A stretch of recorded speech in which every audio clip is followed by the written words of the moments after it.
G'day, welcome back to another video. In this video I'll show you around this, the Tamiya Top Force custom job. Basically this one I started collecting parts for about 2 years ago.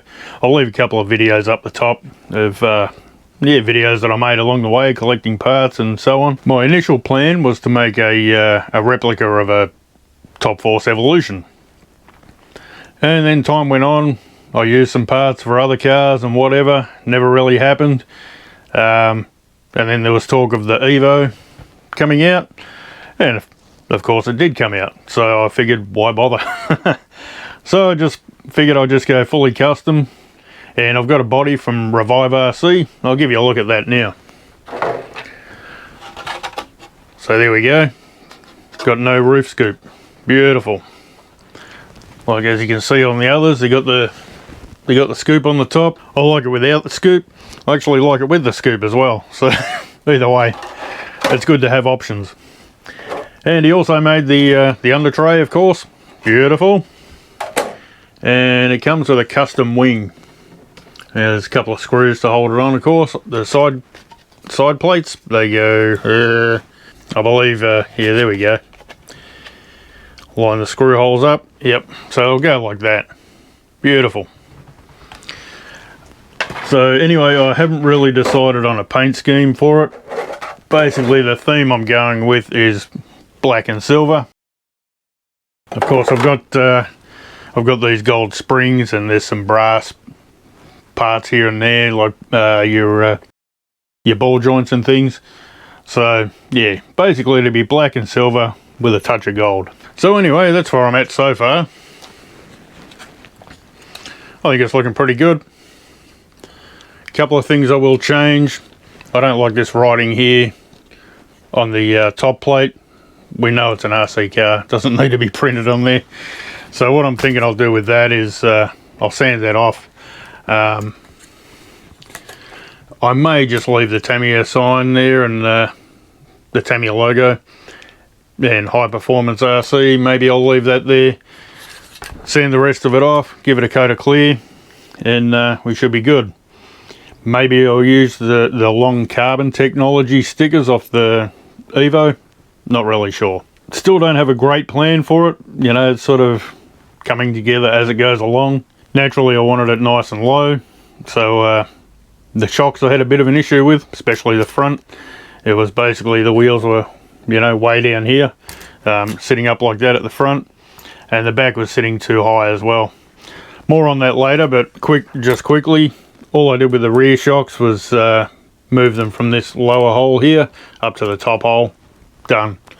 And the front shocks, they're VQS shocks. I used the rear shock bodies, so they're longer, and used the shorter shafts from the front. And then the spring retainer at the bottom, I used the long one from the rear. But anyway, more on that later. So anyway, that's pretty much how it is.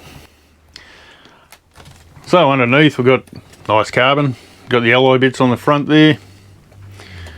On the back we've got the alloy gearbox cover and things. And on the motor I took the red off because it comes with a red end plate on it. So I took the red off and went silver. I think it looks better. Luckily the etching stayed behind, so that's always good. But yeah, more on that later. So we'll get into it, and I'll show you basically how it got this far. Okay, so we'll start having a bit of a look at some of the parts that I got for it. And as you can see, we've got the Top Force carbon chassis conversion kit. And we've got the Top Force high capacity dampers right there, very nice. Also got a gearbox cover there, some uprights and hubs, and some alloy arms, and some spring steel universal CVDs. Then we've got a rear gearbox cover, rear chassis plate, and a front chassis plate. Also the aluminium steering and a front one-way set. Beautiful.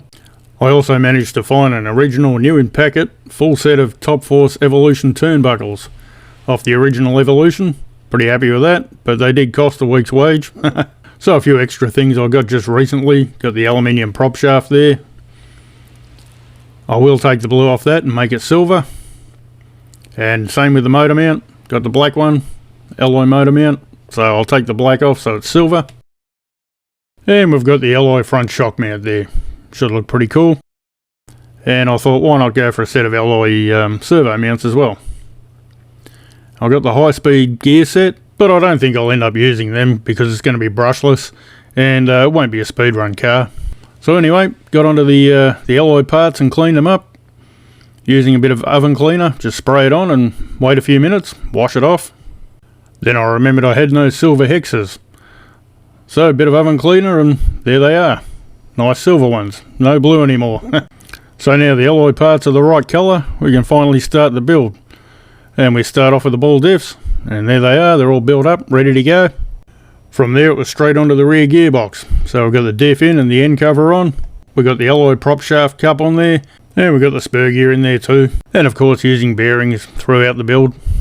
Now the motor I'll be using is the Hobbywing Quick Run 3650 13.5 turn motor. I think 13.5 turns probably enough because probably running into the limit of the ball diffs by this point. So I'm running the standard 21 tooth pinion on there. So there it is, got it all installed now. Got the top cover on the gearbox and time to get onto the rear suspension.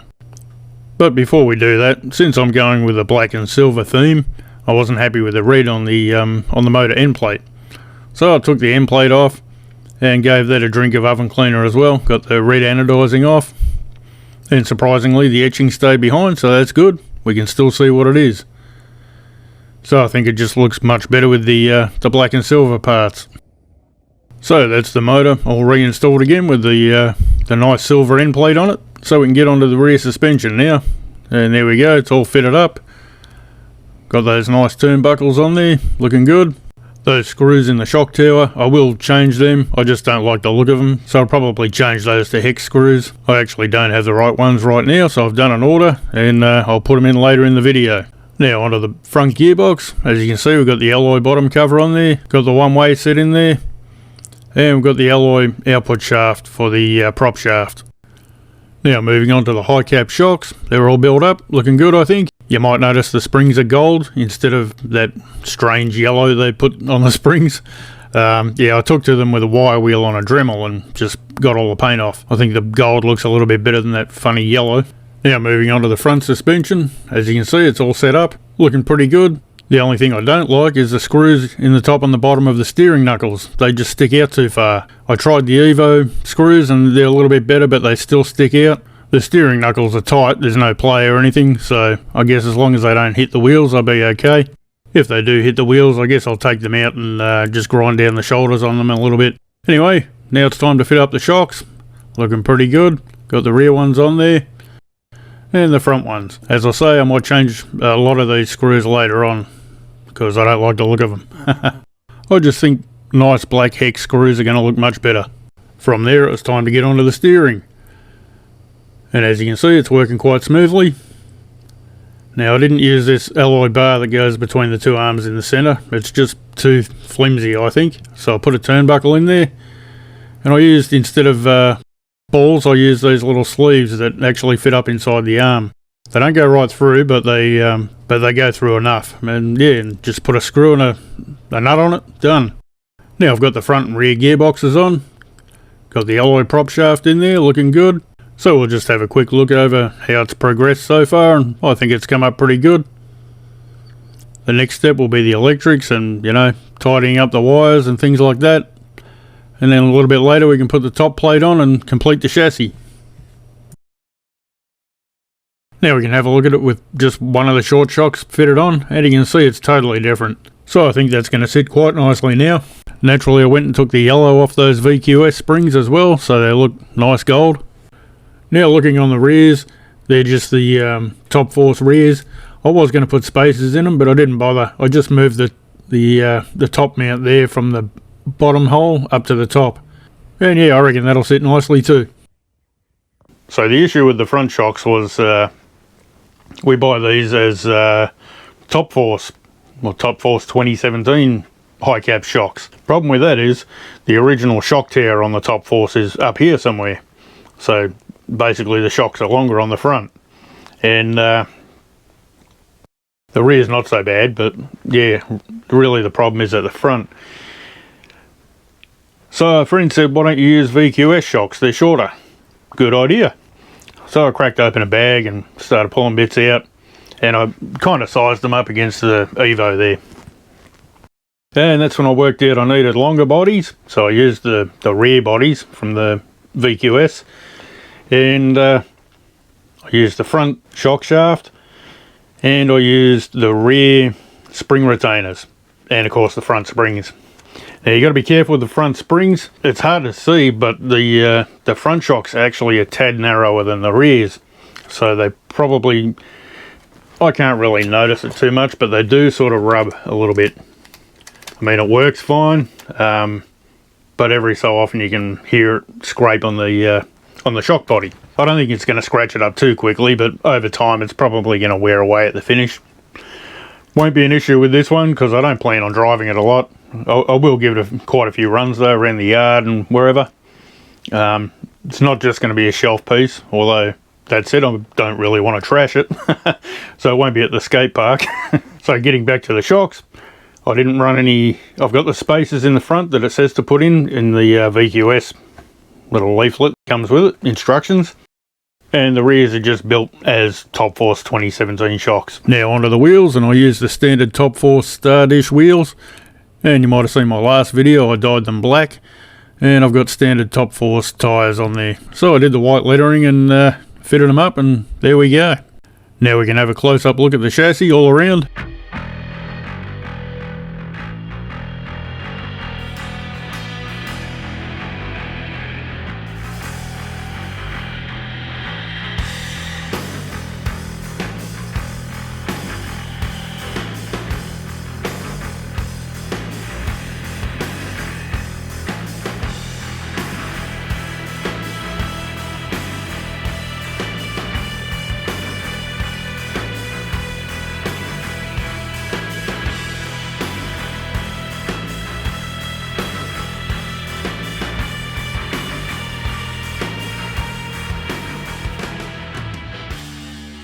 So in a future video coming very soon, I'll be getting onto the electrics. I actually had to buy another servo because I've got a Power HD low profile servo. It's over there somewhere. And that's got red on it. Yeah. And I've got the Savox servos, and they got like an orangey gold colour around it. Didn't like that either. So yeah, I've got it's a Power HD D12 servo coming. Black and silver, beautiful. So I don't have to modify it, you know. Really just wanted it to match the car. For the receiver, I'll be using a Futaba receiver. And yeah, for the ESC, I've got a couple of Hobby Wing ESCs there. I've got the Max 10 up there. So I'm not sure. It'll be one of those two I'll use with it, I guess. Yeah, basically I'll crack them open and see which one fits the best. I think is going to be how it goes. The motor's a 13.5 turn, so it doesn't need to be, you know, too hot. So like the Max 10 60 amp, that'll be fine. Or I might run it totally different and maybe use a Tekin or something, because they're nice and small and they don't have a fan. So that could be an option, just to make it look cleaner. So in the next video where I do the electrics, I plan to shorten the wires too, and some people have been asking about shortening wires, so I'll either do it in that video or I'll do its own video about shortening wires, like for your ESCs and your servos. Also, a lot of the screws I'm planning on changing, so I'll pretty much be pulling it all apart again, especially like these ones on the back and so on. I just don't like the look of them, so I'm going to use hex screws and maybe some of the countersunk washers or something, I guess. But I've got a bunch of screws coming, so we can make it look good, I think. The ones underneath, yeah, don't know if I'll change them or not. But yeah, and the ones on the front, I'll probably change them to hex cap screws or something like that. And should look pretty good, I imagine. Alrighty, well that's about it for this video. Hope you enjoyed it. And yeah, looking forward to getting it finished. Should look pretty sweet, I hope. All depends how I go with the paint, you know, that could be a problem, but we'll see how it goes. Alrighty, well thanks for watching. If you're new here, subscribe, that'd be awesome. If you liked the video, give it a thumb up, that'd be great, and catch you later.